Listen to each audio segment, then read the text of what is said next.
നമ്മുടെ ഭൂമിയിൽ പെട്ടെന്നൊരു ആണവ യുദ്ധം നടക്കുകയാണ്. മൂന്നാം ലോക മഹായുദ്ധം. ഭൂമിയിലെ ആ മഹായുദ്ധത്തിൽ മനുഷ്യരാശി ഏതാണ്ട് പൂർണ്ണമായും തന്നെ ഭൂമിയിൽ നിന്ന് തുടച്ചു മാറ്റപ്പെട്ടു എന്ന് തന്നെ പറയാം.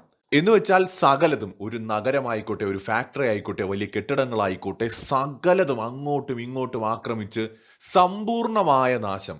ഭൂമിയിൽ നിന്ന് ദിനോസറുകൾ പെട്ടെന്നൊരു ദിവസം അപ്രത്യക്ഷമായതുപോലെ മനുഷ്യരാശി ഭൂമിയിൽ നിന്ന് അപ്രത്യക്ഷമാവുകയാണ്. 1000 പേര് മാത്രമാണ് അവശേഷിക്കുന്നത്. 1000 പേര് എങ്ങനെയൊക്കെയോ, എവിടെ നിന്നൊക്കെയോ, എന്തൊക്കെയോ ഭാഗ്യം കൊണ്ട് അവര് രക്ഷപ്പെടുകയാണ്. ഒരു ഫോറസ്റ്റ് മാത്രമാണ് അവശേഷിക്കുന്നത്. ആ ഫോറസ്റ്റിൽ അവരെത്തുകയാണ്. 1000 പേര് ഒന്നിച്ചല്ല, പലയിടങ്ങളിലാണ്. കാരണം ലോകം വളരെ വലുതാണ്. അവരിൽ 100 പേരുള്ളവരുണ്ട്, 50 പേരുണ്ട്, 10 പേരുണ്ട്. പല പല ഗ്രൂപ്പുകളായിട്ട് പലയിടങ്ങളിലായിട്ട് അവരെത്തുകയാണ്. കുറച്ച് ആരോഗ്യമുള്ളവരും കുറച്ച് കുട്ടികളും മാത്രമാണ് അതിനകത്തുള്ളത്. അതിൽ സ്ത്രീകളും പുരുഷന്മാരുമുണ്ട്. അങ്ങനെ മനുഷ്യൻ, അതായത് 800 കോടിയിലധികം ഉണ്ടായിരുന്ന മനുഷ്യൻ വെറും 1000 പേര് മാത്രമായിട്ട് കുറഞ്ഞിരിക്കുന്നു. അപ്പൊ ഇവിടെ ഈ ഒരു സാഹചര്യം സാധിക്കുമോ എന്ന സംശയം പലർക്കും തോന്നാം. ഒരു മഹായുദ്ധം കൊണ്ട് ഇങ്ങനെ മനുഷ്യൻ ഇല്ലാതാകുമോ? അങ്ങനെയുള്ളവരെ സാറ്റിസ്ഫൈഡ് ആക്കാൻ വേണ്ടി മറ്റൊരു സാഹചര്യം കൂടി ഞാൻ പറയാം. ഇപ്പോൾ ഒരു ഉൽക്കാപതനം സംഭവിച്ചു, ദിനോസറുകൾ വംശനാശം സംഭവിച്ചു എന്ന് പറയപ്പെടുന്നതിന് സമാനമായി ഒരു ഉൽക്കാപതനം സംഭവിക്കുന്നു. മനുഷ്യരാശി ഭൂമിയിൽ നിന്ന് തുടച്ചു മാറ്റപ്പെടുന്നു. 1000-ൽ താഴെ ആളുകൾ എങ്ങനെയൊക്കെയോ രക്ഷപ്പെടുന്നു.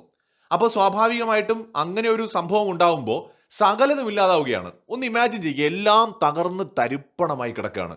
നമ്മൾ കെട്ടിപ്പൊക്കിയ കൊട്ടാരങ്ങൾ, കെട്ടിപ്പൊക്കിയ വലിയ ബഹുനില കെട്ടിടങ്ങൾ, നഗരങ്ങൾ, റോഡുകൾ, പാലങ്ങൾ, നമ്മുടെ ടെക്നോളജി എന്ന് പറഞ്ഞ് നമ്മൾ അഭിമാനിച്ചിരുന്ന സകലതും തകർന്ന് തരിപ്പണമായിരിക്കുകയാണ്. ഒന്നും നമുക്കിനി പഴയപടിയാക്കാൻ പറ്റില്ല. ഇന്റർനെറ്റ് ഇല്ല, ഇലക്ട്രിസിറ്റി ഇല്ല, ഒന്നുമില്ല. അങ്ങനെ ഒരു ഘട്ടത്തിൽ കുറച്ച് ആളുകൾ രക്ഷപ്പെടുകയാണ്. അതിൽ ചിലർ എഞ്ചിനീയേഴ്സ് ആണ്. ചിലർക്ക് വിമാനങ്ങൾ ഉണ്ടാക്കുന്നതിനെ കുറിച്ച് അറിയാം, ചിലർക്ക് കാറുകൾ ഉണ്ടാക്കാൻ അറിയാം, ചിലർക്ക് റേഡിയോ ഉണ്ടാക്കാൻ അറിയാം, മൊബൈൽ ഫോൺ ഉണ്ടാക്കാൻ അറിയാം. അങ്ങനെ കുറെ ആളുകൾ രക്ഷപ്പെടുകയാണ്. രക്ഷപ്പെട്ട് അവരൊരു കാട്ടിലാണ് എത്തിയിരിക്കുന്നത്. കാരണം നഗരങ്ങൾ തകർന്നു കിടക്കുകയാണ്, അവിടെ ജീവിക്കാൻ പറ്റില്ല. വനത്തിലെത്തുന്ന അവര് ആദ്യമായിട്ട് അവരുടെ ഫസ്റ്റ് പ്രയോറിറ്റി എന്ന് പറയുന്നത് എന്തായിരിക്കും? ഭക്ഷണം വേണം, കിടക്കാൻ ഒരു ഇടം വേണം, സേഫ് ആയിട്ടിരിക്കണം. കാരണം കാടാണ്. കുറെ ജീവികളൊക്കെ അവിടെ രക്ഷപ്പെട്ടിട്ടുണ്ട്. സ്വാഭാവികമായിട്ടും ആരോഗ്യം സംരക്ഷിച്ചല്ലേ പറ്റൂ, ജീവൻ സംരക്ഷിച്ചേ പറ്റുള്ളൂ. അപ്പൊ ആദ്യം അവർ ചെയ്യുന്നത് എങ്ങനെയെങ്കിലും ഒക്കെ കിടക്കാൻ ഒരു വീട് തട്ടിക്കൂട്ടി ഉണ്ടാക്കുക. ചെളിയും മരങ്ങളും മണ്ണും ഒക്കെ കുടച്ചൊരു വീടുണ്ടാക്കുക എന്നുള്ളതാണ്. അല്ലാതെ കോൺക്രീറ്റും കമ്പിയും കൊണ്ടുവന്ന് വീടുണ്ടാക്കാൻ പറ്റില്ല. അപ്പൊ അവരതുകൊണ്ട് ആദ്യം ഒരു വീടുണ്ടാക്കും. അതിനുശേഷം അവര് ഭക്ഷണത്തിന് എന്ത് ചെയ്യും? അപ്പം കാട്ടിൽ നിന്നൊക്കെ വല്ലതും കിട്ടുമെങ്കിൽ പറിച്ചു തിന്നാം. കൃഷി ചെയ്യണമെന്നുണ്ട്, കൃഷി ചെയ്യാനായിട്ട് പക്ഷെ കയ്യിലൊന്നുമില്ല, എന്തെടുത്ത് വെച്ച് കൃഷി ചെയ്യും?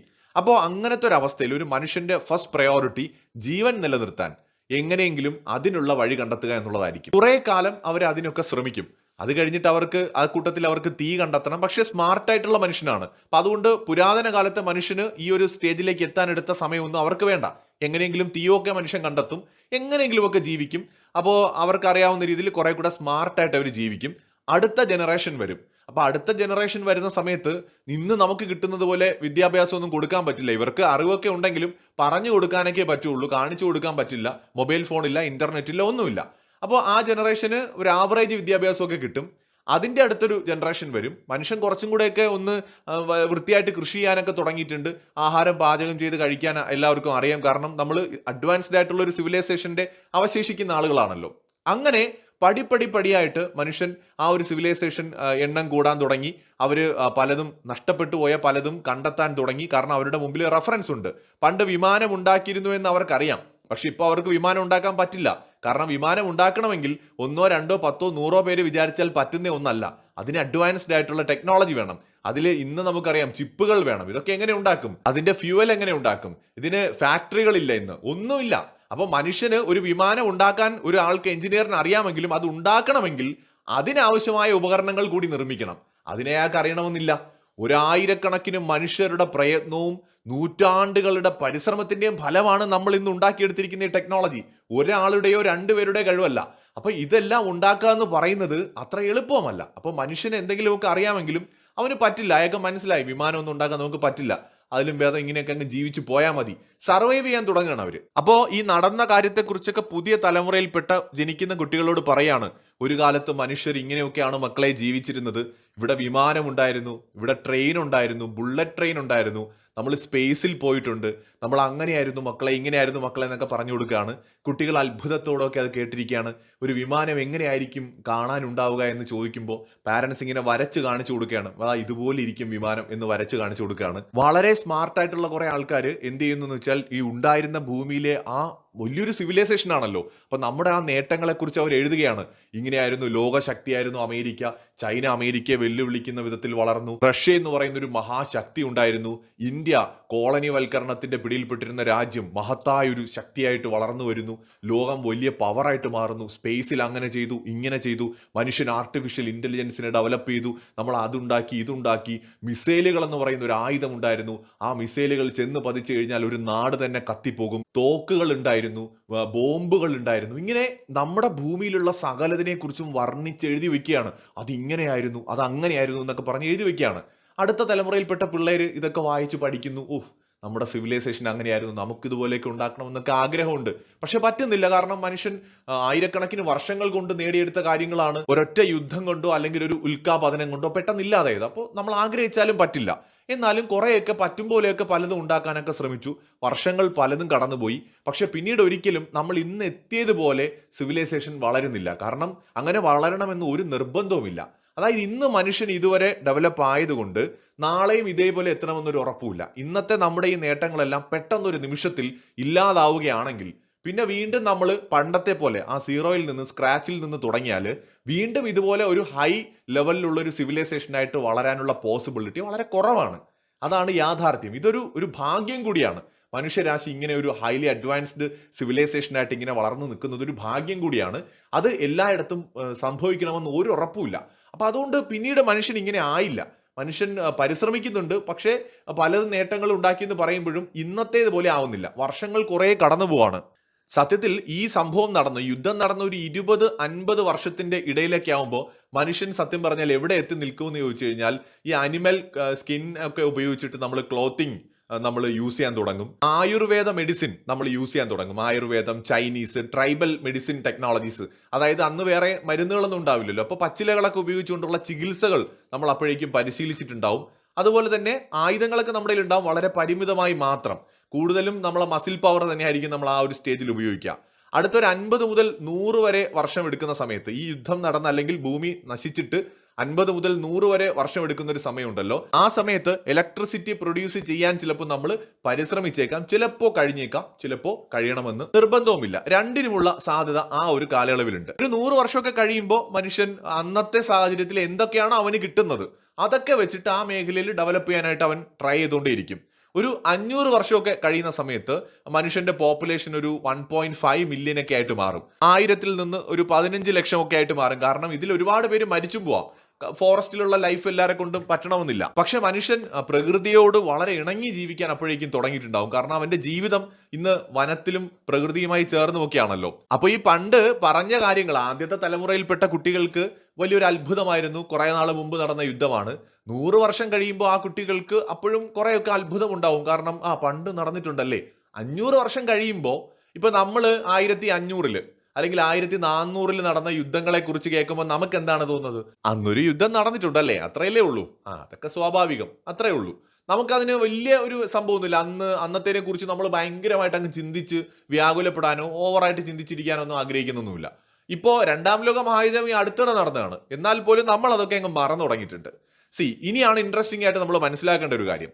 5000 വർഷം കഴിയാണ് ഭൂമിയിൽ വലിയ യുദ്ധം നടക്കുകയോ അല്ലെങ്കിൽ ഒരു ഉൽക്കാപതനം കൊണ്ടോ എല്ലാം നശിച്ചതിന് ശേഷം ഒരു 5000 വർഷം കഴിയുന്ന സമയത്ത് അന്നത്തെ തലമുറയിൽപ്പെട്ടവര് ആ 5000 വർഷം മുമ്പ് നടന്ന കാര്യങ്ങളെ എങ്ങനെയായിരിക്കും കാണുക? അപ്പോഴേക്കും അത് യാഥാർത്ഥ്യമാണോ എന്ന സംശയമായിരിക്കും മനുഷ്യനുണ്ടാവുക. അതിനെ ഒരു മിത്തായിട്ടോ അല്ലെങ്കിൽ ഒരു കഥയായിട്ടോ ആരുടെയെങ്കിലും ഒരു തോന്നലായിട്ടോ മാത്രമേ മനുഷ്യൻ കാണാൻ സാധ്യതയുള്ളൂ. 5000 വർഷത്തോളം 5000 വർഷം മുമ്പ് നടന്ന യുദ്ധത്തിന്റെ തെളിവുകൾ സൂക്ഷിച്ചു വെക്കുക എന്ന് പറയുന്നത് സാധ്യവുമല്ല. അതായത് കൺവിൻസിംഗ് ആയിട്ടുള്ള തെളിവ് വേണം. അതായത് ആ സംഭവങ്ങൾ കെയർഫുൾ ആയിട്ട് പ്രിസർവ് ചെയ്യണം. ഇത് ഏറെക്കുറെ അസാധ്യമാണ്. ഈ 5000 വർഷം എടുക്കുമ്പോഴേക്കും മനുഷ്യന്റെ ഭാഷ, അവന്റെ ജീവിത രീതി, അന്നത്തെ സാഹചര്യം, ഇതിനിടയിൽ ഉണ്ടാകുന്ന പ്രകൃതി ദുരന്തങ്ങൾ, ഇതെല്ലാം പിന്നിടുമ്പോഴേക്കും മനുഷ്യന് വിശ്വസിക്കാൻ കഴിയില്ലെന്നേ. സി 5000 വർഷം മുമ്പ് നടന്ന ആ മഹായുദ്ധത്തെക്കുറിച്ച് 5000 വർഷത്തിന് ശേഷമുള്ള തലമുറയ്ക്ക് അത് വിശ്വസിക്കാൻ കഴിയില്ല. അവരൊരു മിത്തായിട്ട് മാത്രമേ കാണൂ. ഓ, അന്ന് വിമാനമൊക്കെ ഉണ്ടായിരുന്നു, ഓ വെറും തള്ളായിരിക്കും, അല്ലെങ്കിൽ അന്ന് ആണവ ആയുധം ഉണ്ടായിരുന്നു, അല്ലെങ്കിൽ അന്ന് മിസൈൽ പോലത്തെ ആയുധങ്ങളൊക്കെ ഉണ്ടായിരുന്നു, അതൊക്കെ വെറും തള്ളായിരിക്കും എന്നായിരിക്കും 5000 വർഷത്തിന് ശേഷമുള്ള തലമുറ അതിനെ കാണുന്നത്. ഇവിടെ വളരെ ശ്രദ്ധിക്കേണ്ട ഒരു കാര്യം എന്താണെന്ന് വെച്ചാൽ 5000 വർഷം മുമ്പ് നടന്ന ആ യുദ്ധം, അതായത് ഇപ്പോൾ നമ്മൾ ജീവിക്കുന്ന ഒരു സാഹചര്യത്തെ കുറിച്ച് വേണം നമ്മൾ ചിന്തിക്കാൻ. ഇങ്ങനെ നിൽക്കുന്ന ഒരു സമയത്ത് യുദ്ധം നടന്നാണ് ഭൂമി ഇല്ലാതാവുന്നത്. ഇനി ഒരു 5000 വർഷം മുമ്പോട്ട് നമ്മൾ പോകുന്ന സമയത്ത് 5000 വർഷം മുമ്പിലേക്ക് എത്തുമ്പോൾ അന്നത്തെ മനുഷ്യൻ ഇന്ന് നമ്മൾ എത്തി നിൽക്കുന്ന ലെവലിൽ ആയിരിക്കണം എത്തുക എന്നതിന് ഒരു ഉറപ്പുമില്ല. അവർ ചിലപ്പോൾ വേറൊരു രീതിയിലായിരിക്കും അഡ്വാൻസ്ഡ് ആയിട്ടുള്ള ഒരു സിവിലൈസേഷൻ ആയിട്ട് മാറിയിട്ടുണ്ടാവുക. അല്ലെങ്കിൽ ചിലപ്പോൾ അവരെ കൊണ്ട് അതിന് കഴിഞ്ഞു എന്നും വരണമെന്നില്ല. ഉദാഹരണത്തിന് ഒരു മന്ത്രം ഉപയോഗിച്ചുകൊണ്ട് ഒരു ആയുധത്തെ ആക്ടിവേറ്റ് ചെയ്യാൻ പറ്റുമെന്ന് ഇന്നിപ്പോ പറഞ്ഞാൽ നമുക്ക് വിശ്വസിക്കാൻ ബുദ്ധിമുട്ടായിരിക്കും. മഹാഭാരതം തന്നെ നമുക്ക് എടുക്കാം. മഹാഭാരതത്തെ ഇന്നൊരു ചരിത്ര പുസ്തകമായിട്ട് ആരും കാണുന്നില്ല. മഹാഭാരതത്തെ ഒരു കഥയായിട്ട് മാത്രമേ കാണുന്നുള്ളൂ. കാരണം നമുക്ക് അങ്ങനെ വിശ്വസിക്കാൻ പറ്റുന്നുള്ളൂ. നമ്മുടെ മുമ്പില് ഒരു അസ്ത്രം അയക്കുമ്പോൾ ഒരു പ്രദേശം മൊത്തം തകർന്ന് തരിപ്പണമാകുന്നത് നമുക്ക് ഇമാജിൻ ചെയ്യാൻ പറ്റില്ല. നമ്മളൊരു അമ്പെടുത്ത് അയച്ചാൽ വല്ലതും സംഭവിക്കൂ? നമ്മൾ ഒരു വില്ലെടുത്ത് കൊലച്ച് ഒരു അമ്പ് ചെയ്തു, അവിടെ ഒന്നും സംഭവിക്കില്ല. അപ്പൊ നമ്മൾ വിചാരിച്ചു വെച്ചിരിക്കുന്ന ആ ഒരു മഹാഭാരതത്തിലെ യുദ്ധം എന്ന് പറയുന്നത് അങ്ങനെയാണ്. പക്ഷെ അത് അങ്ങനെയാണോ നടന്നത് എന്ന് നമുക്ക് അറിയില്ല.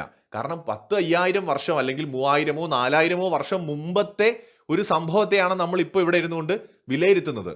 അന്ന് അവർ ഉപയോഗിച്ചത് എന്ത് തരം ടെക്നോളജിയാണ്, അന്നത്തെ സിവിലൈസേഷൻ എങ്ങനെയാണ് ഡെവലപ്പ് ആയത് എന്നതിനെക്കുറിച്ച് നമുക്കറിയില്ല. അപ്പൊ അതുകൊണ്ട് നമ്മൾ ഇന്ന് നോക്കുമ്പോൾ മിസൈലാണ് നമ്മൾ ഉപയോഗിക്കുന്ന സാധനം.